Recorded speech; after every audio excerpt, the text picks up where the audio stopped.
teams nationally in tennis as a kid, and I saw the movie, and I was like, wow. You look good, right? Yeah, I was impressed. You are? Yeah. Cool. Yeah, my backhand got pretty good. Yeah, that's the key, isn't it? Yeah. Okay. So, the cool thing about these movies to me is, yes, the effects are amazing. This time, they're even better than the first time, but it's still all comes down to the story. Of course. I mean, that's the appeal, the relationships, and if you're not, connected with these people, then when you have these amazing action sequences, you're like, who cares? So, that's what Sam and Tobey and, Alfred Molina and James Franco and, Rosemary, all these people are such great actors that they create relationships that mean something. And better believe it. Yeah. I'm curious, your character gets really nervous if anybody she knows is watching her. Do you ever let friends and relatives come to the set when you're acting? I hate it. Right now my friend is filming somewhere and took one of my friends with him, and he's totally fine with having her on set and watching or whatever, and I hate it. I can't stand it. No, not for you. No. What I'm sure you found out after the first movie, but I think we even talked about it in this kind of junket setting, was that the Marvel comic fans are a lot like the Star Trek fans and the Star Wars fans. They're like so loyal and so into this thing. So what has it been like kind of navigating that world and getting recognized by these people who this is their life? I mean, Spider-Man is like... Yeah, I haven't experienced it so much. I don't know, maybe living in LA, people are more jaded or something. But not many people come up to me and,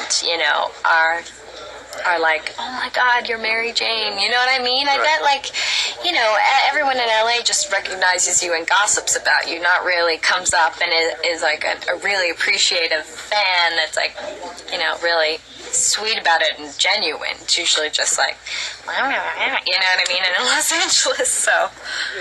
Now, you knew when it made that kind of money that they were going to be telling you, we have to do a sequel, but what were your own personal concerns and what made you feel good when you rapped about how it ended up going? Well, I had to I was signed up when I did the first one for 2 more, so I already knew I'd be doing a sequel, and I just thought it's an opportunity to be better and to make it better, and, we can, just... do it again and make everything, special effects, the relationships are more complicated now. We could just go more into the story, so it was exciting for me. And other than having 10-year-old boys think that this is really cool, what do you hope that the kids will take away and maybe learn and think about from this one? Well, I mean, love, it's really like the center of this movie is love and the love story and how it affects his powers, how it affects everything he does in his life, and the torment of that, and not being able to tell anybody, and the same kind of thing in the first one a little bit. I'm really happy that in this movie that Mary Jane makes the decision for their relationship, and the last one Peter did at the end, and so I like where my character's gone in this one. She's not just waiting around for the guy. No, she's definitely the active one. And has her own driven thing with life. Was there any time, can you give us, without going behind the curtain too much and giving away too much, can you talk about your interaction with the special effects? Because you have some scenes where it's just amazing to watch you get swept off, and how did they pull that stuff off, and how did it work for you? Well, I get grabbed by a Doc Ock tentacle, but then the rest of it's CGI, so I wasn't really swinging through the city. That was like digitalized Kirsten, you know what I mean? And I had a lot less screaming to do in this one too. But I did get pulled by chains in opposite directions in midair, which, it wasn't the most, exciting. Those things to me are like the least exciting because it's blue screen, nothing's there, and you have to give all these reactions. And you feel like you're going way over the top all the time. Sometimes I'm like, this is so weird sometimes, but you just got to get into it and just forget about it. And I always try to nail it in one take because I'm always so uncomfortable in the harnesses and everything, so I'm just like, let's get this done with.